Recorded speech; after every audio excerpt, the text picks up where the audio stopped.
Welcome to M365 May in this session about comparing activity-based working to Microsoft Teams. I'm Daryl Webster, also known as Daryl as a Service. I want to let you know what introduced or inspired me to start off with that crazy intro. There's a guy I affectionately like to call, oh, you caught me working, man. Now, this guy, he's often, when I look at him, he's like, oh, you caught me working. So that's why I had that crazy kind of expression on my face. But I also wanted to get across that within COVID confinement, as we've been all working from home, we've been facing this kind of challenge of the different activities we've had to face, try to conduct within the confines of working from home. And yeah, let's get right into it. So this session, first of all, just wanted to signal and say thank you to the traditional owners of Australia, the traditional custodians of Australia and of New Zealand, the tangata whenua as well, and to say, thank you for allowing us to speak. We also have the code of conduct within the M365 May. Basically, be nice, be kind, don't get all silly within the chat and get all nasty, but conduct yourselves in a good professional manner. Now, your takeaways for this session are going to be that I'm going to try and provide you with some relatable and tangible examples of using Microsoft Teams. I say tangible because we're trying to relate this to the physical world to help people understand better how to use Microsoft Teams for teamwork. Also thinking about the different ways that people resist using Microsoft Teams, that we're seeing some of those same patterns from activity-based working, and we'll learn a few things about that. So as we look at this to begin with, what is activity-based working? Now, if I went back to some of the articles, blog posts, and research, I'm seeing a lot of older dates because it's something that when people were building new buildings or fitting out new floors, they started to think about how to encourage work and, that it's a more than just a trendy place to work, but how do we provide different places for people to work and the activities they need to do? So thank you to the Martela Group who have provided this video and using this to help illustrate. You've got your different zones there. Concentration right at the back of the building, communication kind of in the middle, but keeping it reasonably focused and quiet, your collaboration zones, and then chilling out right at the front of the building. So you can see all the dots that are moving around there to make use of those different zones. The objectives of activity-based working are really to provide choice for where to work, depending on the activity that you have to conduct, whether it be on your own or as a group, that you go to that zone and you make use of it. And you've got the tools and capabilities there to do so. Martela Group have illustrated this by talking about 4 C's and talking about concentration. So places that we do need to focus on things, places that we need to communicate at various different levels, collaborating in a more open fashion, and connecting or chilling out. So it's that spectrum of really focused to going into a more open aspect. Now, there have been some reactions to when an organisation says, we're building a new building or we're shifting and we're going to start to use activity-based working. And a lot of people assume that it's just hot desking. Yeah, so this is a great way to save money so that we can have less desks and make people work a bit more from home. Well, we're doing that now, aren't we? No, it's more than that. It is more than about creating a trendy looking place with bean bags and poles to slide down. Oh, wait, you can't do that. It's probably a safety feature. Yeah, anyway, it's more than that, much more than that. And so when you look at the move to go into activity-based working and you start to explain and talk about it, the purpose for doing so, some people go, yeah, no problem, I got this. I'm already a mobile kind of worker. I get around the building and you probably barely see me at my desk anyway because I'm at meetings and working from tables and all sorts of places. So yeah, no problem, I got this. Some people get really excited about it. They're like, oh boy, yeah, I'm looking forward to this. This is something to try out. Yeah, when do we start? Well, I'm looking forward to this new building. Then you get your grumpy old men. Yeah, I have to do this. Okay. All right then. And one of my favorite quotes that Will Smith has ever had, I, Robot. Oh, hell no. I'm not moving from this spot. This is the way that I work. This is where I work. So don't try and force me into that. I need my desk. So we see these kind of reactions to activity-based working. I want you to see the relationship between that and how people react to Microsoft Teams. Sounds very familiar. Firstly, yeah, I got this, man. I'm the one that created all the teams early before you started to restrict creation. um, Next, yeah, I'll try it. Yeah, no problem. It's kind of just like this app, right? You might recognize the screenshot there of a similar kind of app. So yeah, I'll try that out. No problem. Then there's people who, yeah, our manager says we're going to Teams, so I guess I'll have to do it. I'll try it, but yeah, bit of reluctance. Lastly, oh, hell no, I'm not changing. This is not how I'm going to work. I'm going to work the way I want to work. And so they're quite resistant. Now, you saw that relationship. One is talking about a physical environment. Another is talking about a virtual environment. And there are so many similarities in the way that people react. What are the objectives of Microsoft Teams? Well, really, in short, it's about bringing people together for teamwork. People having a place to communicate, files and information to collaborate on and work on and make decisions on, various different activities, the list grows, but it's all focused on teamwork. And yeah, that's similar to what you're trying to do with an activity-based working environment, providing zones and places for people to work. We have the competition for the week, so do scan that code, and of course, if you're watching this as a recording, then that competition is closed now. But yeah, great. Thanks for watching. Now, thinking about the thing that has made activity-based working successful. What is a lesson that we can learn from here and transfer over to Microsoft Teams? Let me just talk through a story here about when I began to work at Datacom, and we have a activity-based working environment. We do have places and zones that we can go and focus on. When I started working there, my practice manager, she took me around and showed me the various different places in the building, like you get your little walk around. But she did take some time to explain what are the different things that we can do, how we work and use these zones with our team, and introduce me to them. And there was also one zone which I really quite like called the Sanctuary.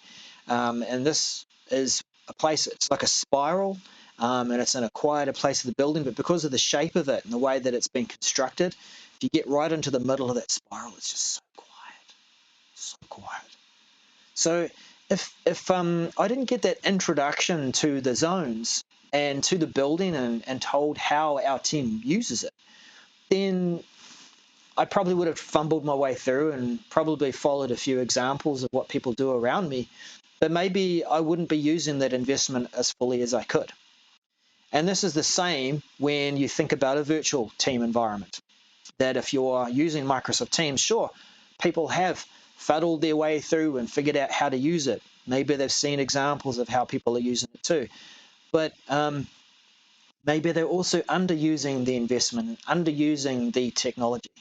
And perhaps even the culture hasn't really developed around how to use it, because even the people running and owning and leading this team are still getting to grips with it as well.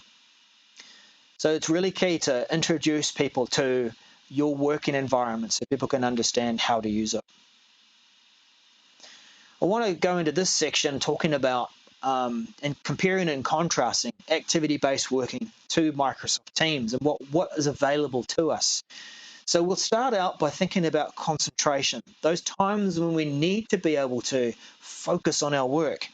And with activity-based working, and this example from Martela, they built that building and they've showed the example of these zones that are at the back of the building, pods and things that sort of envelop and hold you so that you've got quiet and focus. There's even closed rooms.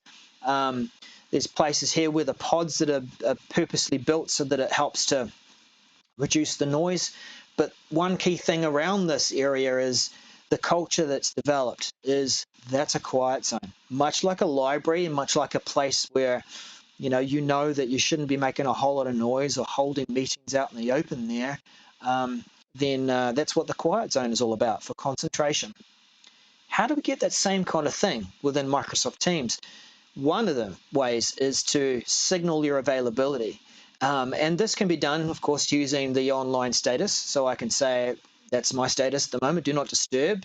I even drop in a note there as well to say, don't disturb, and this is why. When I'm focusing, I might be collaborating on a document or just focusing on working on it. I'm working my way through messages as well and responding to them. And when I go into a plan, then I'm starting to manage my own tasks. And the way that I use Teams to concentrate in this space is I might block out some time in my day and say, I'm working on that project, I'm virtually traveling to that team and I'm in that team, and that's where I'm going to be for half a day, catching up on messages, working on things, collaborating and contributing to files and conversations, and maybe updating and managing my tasks as well. Now, this all depends on me forming a habit and planning my focus time to use and to go into those concentration zones. The other mode of work, another mode of work is communication, and thinking first of all, just as we work our way down, that this could be a one-to-one call or a chat. I'm communicating with one person or a few. And in activity-based working, we have places for that as well. So on an open floor, maybe we have got places where we can sit, and there are closed-off rooms. There are places and zones where you've got things that are closed off, and the audio side of it, they've got shaped furniture that sort of focuses the noise into the places that we're working and discussing. So these are meeting booths. We also might have calls with headsets on because those places that we need to work, maybe to have that focus, we need to physically or use technology to have that focus. We'll talk a bit more about that soon. Now within Microsoft Teams for communication, one-to-one, we've got our chats. This is predominantly the chat app where we can have that quick conversation and we can tap away there, elevate it to a call as well.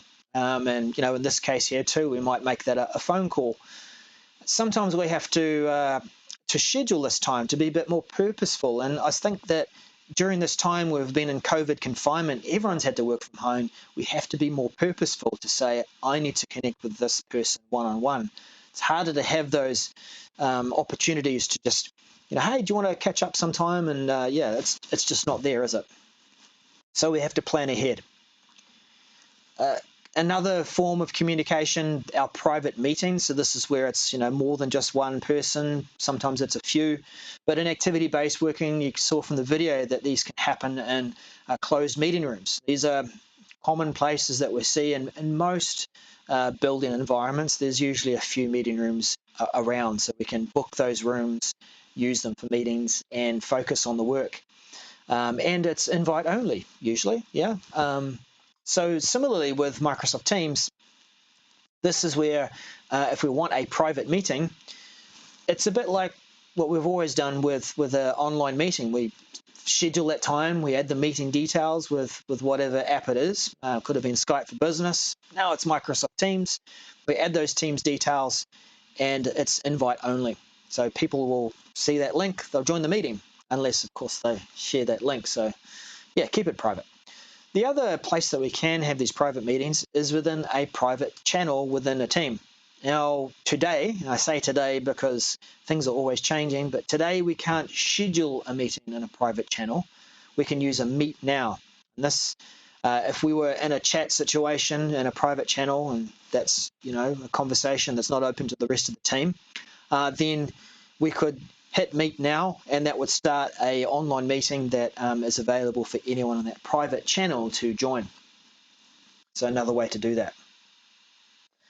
Another mode of activity is collaboration, and this is really what is expounded as one of the benefits of having an open plan floor with activity-based working.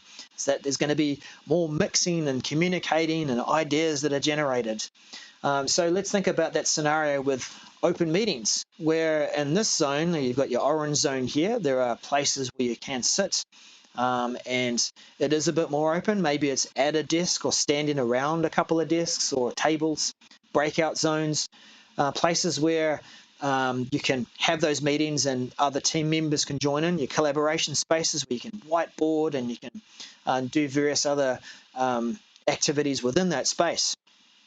There's also, maybe an open meeting is held in a town hall kind of fashion, where it's in an atrium, it's out in an area where there's room dividers that have been pulled back, so it's a big room, and anyone can come along to that environment and actually participate in that open meeting.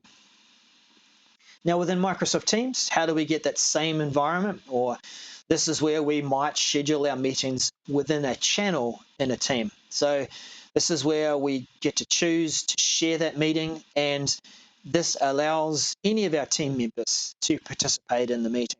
And lots of benefits for doing that. There is a culture that needs to develop around the meeting invites and how those operate, whether I need to respond to it or not. But in general, when you do join that meeting, then you can see the conversation thread all together.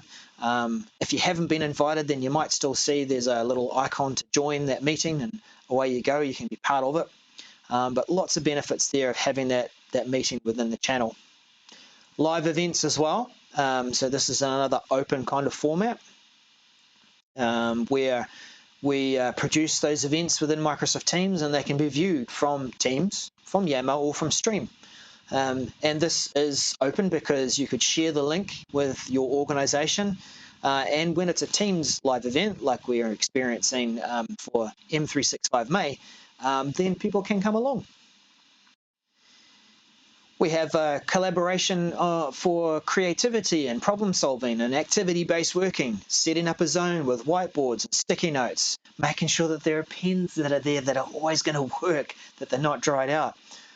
Generally, there's a screen there, so you can plug your laptop in or maybe use a wireless connection to the screen so that everyone's on the same page and we can talk about that thing that's on the screen.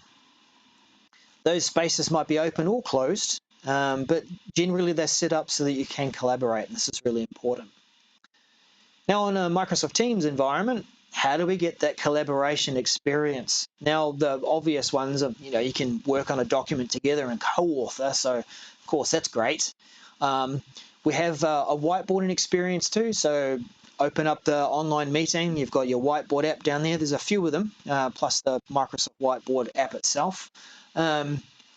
Encourage you to use the full app for any of these kind of experiences, because when you're sharing it into a meeting, and you want to make sure that you've been able to use all the tools, but like the difference between Word online versus Word on your desktop. Yep. So there's Kanban boards where we could be coordinating tasks, things like Planner or Trello. And these are all collaborative ways of managing our tasks and coordinating work together. So I can update those cards and I can drag them around, and we can use that to run the meeting in a collaborative fashion. Shared OneNotes for taking notes together and making sure that they're available for everyone, even in real time. And of course, the screen sharing and shared control, where we can see and share and control what is on the screen. So great. Now our last mode of work or activity within activity-based working and Teams, we think about connection and community. In this video, they call it chilling out. So places and zones where we can go and we can just relax. We may be doing a little bit of work. We may be just connecting with people and talking about work. Or we could be just having some lunch. Could be reading a magazine and relaxing. So these zones are purposely away from those areas of work, but they're still allowing us to have informed connections and do that as a way of a break from work, maybe with a little bit of work discussion happening going on. So different places to do that. Now, with our group, we got into using having a regular morning catch-up, a virtual coffee, and one morning John Hamilton Smith joined, and he was all ready to try and guide us through making some cocktails from his kitchen. So he was getting prepared for a virtual hackathon, and he was showing how to use the coffee machine. And this was the same day that we had the 3x3 video turn up. So I thought it was a great time to just sort of record that and show that as an example. But this is our social check-in. This is our way of saying, yep, I'm still around. The talk doesn't have to be about work at all. In fact, it wasn't. And we were using Teams to do so. Now, it doesn't always give that opportunity for people to talk. You do have to take your time and know the limits of the technology. But it was a way of at least checking in, showing our face. Even if we were just listening in as we're getting our day started, that was helpful. We did also get into using Teams for running games, quizzes, and bot-driven kind of activities. So it was about trying to use it as a place for connection and signaling what that was about, maybe by using a social channel, a separate channel for that. Now, those are our 4 types of activities. I know there is probably other ways to describe it for activity-based working, but I really like Martela Group's way of describing that and showing us how to use those zones. Now, let's just compare and contrast a few of these things. Some of the opportunities and the challenges, the pros and cons. And with both of the activity-based working and Microsoft Teams, one of the goals is to have collaboration through openness. I mentioned this before. A lot of organizations that move to the open plan floor or ABW, activity-based working, they go, wow, we're going to be able to have lots of different conversations that may not happen if we were in offices. People can, inject different kinds of ideas, and that sort of stuff will happen. Well, what really happens in reality, of course, that people do tend to need to focus on work, and so there are distractions. Though there are noise, for example, noise in all sorts of different levels. And let's relate this to Microsoft Teams. The same can happen within Teams, within any collaboration platform. That if you have a lot of conversation going on and tools aren't being used in the right way, zones aren't being used in the right way, locations that is, then you are going to get a lot of noise and people are going to be distracted. So there's a few ways that noise can be a distraction. It could be background noise that, maybe you're just irritable right now because you haven't had a lot of sleep, or you're just trying to find the right words to say something in a document or communicate in an email, and that background noise is getting to you. Conversations where people purposely are coming over and they are wanting to have conversations with you, they haven't really got the signal that you are busy. So, you need to signal that. And when you're in that environment too, trying to filter and hear what is important and what I should be reading becomes quite difficult with that noise. Now, it's the same challenge, open plan floor. How this is a challenge within a virtual environment within Teams is that if you've got conversations all over the place, people aren't using threads the way they should. Maybe you're only using the general channel, so you're trying to see the work in between the fun, then it's harder to filter that. So collaboration through openness, definitely, but let's set up a few ground rules and a few ways that we can work together to make use of this environment in a more effective way. How about mobility? Now, this is definitely one advantage of ABW, that I can go to any of these different locations in my working environments, and I can go to the concentration zone. I can go and have a meeting in a collaboration zone. We can pick up pens and draw and come up with ideas, find a meeting room, go and connect and chill out with people in cafes and stuff like that. So that's cool. And that you can move around to experience that kind of work. Similarly, we can do this with Microsoft Teams. In fact, you can blend the two, can't you? You can take your laptop or your tablet, your device with you and start to collaborate that way.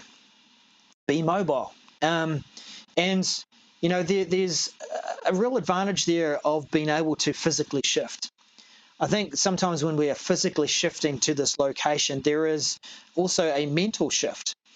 So that when I am going to this zone, and if we've developed a culture where that's a quiet place where we need to concentrate, then it's going to help us to focus more. Similarly, with our virtual shift, if we are, as I suggested earlier, I'm going to spend half a day working in the content on this team, and I'm going to be available and collaborating on that topic and on that project. And I'm going to be quite responsive there because I've dedicated half a day to that. That virtual shift is going to give me focus. It's going to help me to get more work done in a virtual sense. So let's develop that culture around that. Now, there are some drawbacks to mobility, and one thing that does happen is that people will still silo. Sometimes you'll find that maybe people are not being mobile, so they're just going to stick at their desk, and that's that. You'll find me here.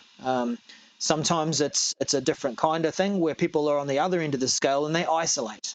So they will find these places, they will move to them, and you won't find them. And sometimes it means that they're working from home too.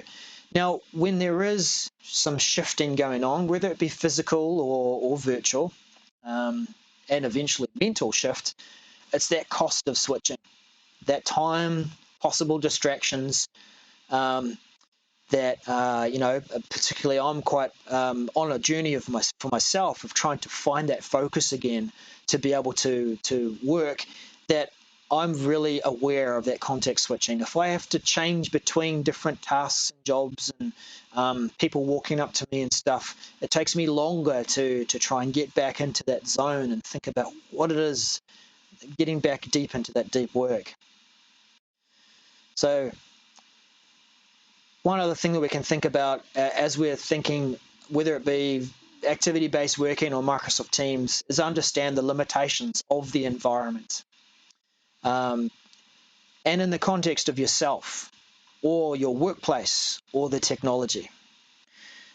The limitations of yourself, I know, and I'm getting more aware of my energy levels, that if I don't have a good sleep, then I'm probably not going to be able to concentrate. And I have to make the most of the times that I am going to be able to work and get good work done. I also need to think about what it is that helps me focus. So being aware of that and knowing my limitations. Now in the workplace, we also need to understand the limitations there too. What kind of environment do you have? How busy are people? How available are they? And the culture that you have created, is it optimal for making sure that leadership is available and accessible to help with decisions, and being able to work with our team members to bounce ideas off and do some sanity checks. The technology is a limitation too, and one of the things that we're acutely aware of when we join an online meeting, and we've been doing a lot of these lately, haven't we, is that we struggle with the audio side of it. It's great to be able to see people's faces. I think that's excellent because it helps to communicate so much. But it's still really down to one person talking at once. Yep, we can't. Our brains are amazing. We can be in an open plan floor, and we can filter out and listen and focus on Joe, who's sitting beside me, and we're talking about a project, and I can filter out everything else that's in the background, depending on how tired I am. But we can't do that in an online meeting. Audio is audio. It is on, and whoever's talking, the mic is open, and our brain can't filter it, and definitely the technology can't filter it. There's collisions and all sorts of things there too. So the way forward is to develop and discuss some collaboration norms. It's one thing to say, this is our working environment, go to it, figure it out. Or you can be a good leader and a good citizen, and work together to try and develop what's going to be optimal for your team and your team culture to collaborate. Let's look at a couple of examples of some of these norms in relation to teams and activity-based working. Stop using your desk for everything. Hang on. I've been using my desk for everything. Well, no, you saw in the video I was able to get around the room a bit and have a bit of fun and do some things. But if we are If we're using our desk for everything, then maybe we are going to find that we're not going to be able to concentrate in the open plan floor. If there are zones that are available to us to go away and concentrate, then let's use them.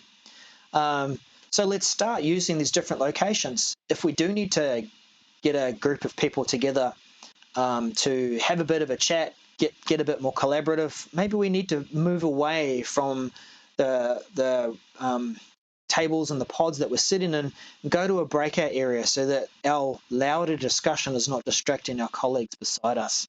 So use the appropriate location for the activity and signal that availability as you do so. How about this one? Stop using email for everything. I know we've been saying that for some time, but it's just so darn convenient. It's one place to go, isn't it? Yeah, you can have your conversations all come into one place. You can use it for file collaboration with attachments.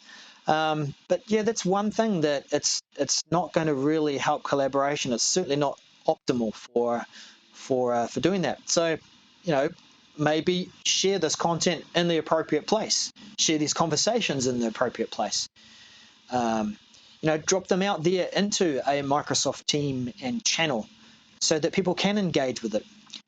Mention people when you do need to loop them in so that it's not a bunch of emails where people have been CC'd or a DL has been included, but you're actually able to filter through and just focus on really what is important to you and where you have been mentioned. Similarly with documents, put those in a place where you can get feedback and collaborate on these documents as well when it's appropriate too. Another couple of collaboration norms, and this one we should be aware of with Microsoft Teams and working remotely. How do we stop being constantly available? Now, wasn't that one of the benefits of technology? Oh wow, I'm so available. I can do stuff. This is just awesome. People can contact me. Isn't that a bad thing? I think that's a bad thing. Certainly, if we don't manage our availability, then we are going to have trouble. Now, there's a couple of modes that when we are constantly available at one end of the spectrum, we end up being very reactive. People come over and walk up to our desk and, hey, how's it going? I haven't seen you for a while. Or, hey, can you come and do this for me? And maybe they're not seeing the signal that, my headphones are on and I'm trying to concentrate. Maybe they ignore that. So that's being reactive. Same thing happens within a virtual environment when chat pops up and people, they might take a look at the status that shows that you're busy. But are you busy or are you busy? Let's talk about that soon. On the other end of the spectrum, we could be isolating, right? So you don't want to be constantly available, but you also don't want to be constantly isolated. Having your headphones on all the time, people will just assume, okay, well, if that's your normal mode, then I'm going to need to interrupt that. And working from home all the time too. Like I know that that's what we're doing right now, but if you're isolating, then you're also not making yourself available to collaborate and to connect with your team. And you can end up feeling quite isolated and disengaged, a disengaged employee. So manager availability, that's a really key thing to get a hold of. I know that teams can do this by making use of appointments in our calendar. And if we're blocking out focus time too. So we're seeing busy when we're in a meeting and busy when we've blocked out some time there in our calendar to work on something. Okay. So busy when I'm on a call. So that red dot then starts to mean less, right? People will just jump in over the top with a chat and go, hey, can you help me fix this or do that? So we need to use our online availability more effectively in trying to communicate when we are available and when we're not. One tip here is that if you are blocking time out in your calendar to do something as something of a reminder, but you know and you can plan to be semi-available, maybe it's something that's not too taxing on the brain, it's just something that's a bit procedural, you could make yourself available by changing the busy status or the show your availability in the meeting invite. Going there and changing it to free so that your online status in Teams will look in your calendar, see that appointment, but go, oh, They're free, okay? They're not busy. They're not out of the office. So I'm going to leave them at green. And that means they're available for a chat as well. Yeah, focus time. So with My Analytics, if your organization uses that, then do make use of that service to block out 2 hours of time per day. I find that it is taking the first 2 hour chunk that it can, so it could be earlier in the day. You can drag that around and make it start at a different time. But a tip that I've learned from Lorian, and it's working quite well, is leave that focus time and then put in the actual task that you want to work on beside that, so that it's going to change your online status to focused, and people basically it's do not disturb. Then there's still going to be times when you do need to work from home just to get things done. But the main thing here is signal that availability, develop a culture around it so that people know that when you are working, this is what it looks like. And when you're available, this is what it looks like. Use status notes, use all sorts of things. All right. So that's all good to be able to say, here's some things that you can do. Here's ways that we can make and use our environment more effectively, use Teams more effectively. But how do we get that change in behavior across? I talked about introductions to our working environment, and that's still very important. Don't make an assumption just that, okay, you're going to figure out how to use Teams. No problems. It's quite intuitive. Now, I think that it's still important, even as we start a project, that a project manager would go in, and one of the first sessions as they kick off is to say, here's our environment. Here's how we're going to have it structured. This is going to be this channel for managing the project and tasks and discussing things. You'll have your work streams for each channel. This is how we're going to use Teams. Introduce people to that environment. As a new person comes and joins your team for your business as usual, your line of business and your organization, introduce them to how you use the team. And any of those introductions are going to help them to really understand how to use this environment. Model the behavior too. So one thing to introduce and say, here's how we like to do it. But if your leaders are doing it, if your leaders are demonstrating the behavior, then that's great. Leaders come in, they can say, like, if you've got any conversations that are to do with team and teamwork and our team here, don't hit me up an email. I'm not going to respond. You'll find it over here in Teams, and I'll respond there.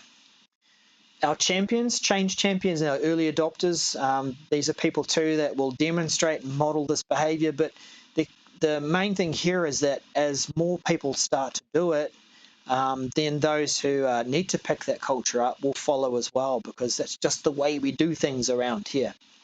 And that's how we model that behavior. If we locate our assets too within Teams, the important things that are part of the way that we work, the important workflows and documents and things that we use, if they are shifted to a team and they're not sitting out there on a file server, then there's another reason to go to Teams to use it. And so that behavior starts to develop around the virtual location that we're using for work. Much like with activity-based working, that we are now going to have our stand-ups over here in that collaboration zone, away from our desks so people can focus on work. But it's over here so we can talk about things and collaborate and get all agile. When we plan activities, plan to use the Teams feature or the space and the location. Think about meeting in channels. So that's one thing that you do have to develop a culture around it. When if you were just to use it out of the box, some experience that I set up a meeting. I'm inviting Katrina, but I've put it in a channel because I want other team members to be able to attend if they want to. And one of these default behaviors is it's going to send out a meeting invite to everyone in the team. So develop a culture around that where it's just like if we receive something on a DL, on a distribution list, you can still decline that. You don't have to attend that meeting. It has been sent to you. But if your name is in the required field, then that's a different story, of course. Now, we expect that some of this behavior may change over time as Teams refines the way the behavior, the way that the invites work. Also, how we run stand-ups. If we are using Planner to coordinate our tasks, or a Trello kind of Kanban style board. Then some teams have got into the habit of running their online meetings and displaying that on screen. And then the great thing about this is it is a collaborative experience. So we're modeling that where it's directly related to the work and the output and the coordination of our work. When people are opening up those cards, they're updating their status, they're reporting back on things, then, planning to use that feature rather than necessarily those physical sticky notes, it means that we're able to include more people, especially when we might be working virtually with other team members from other locations.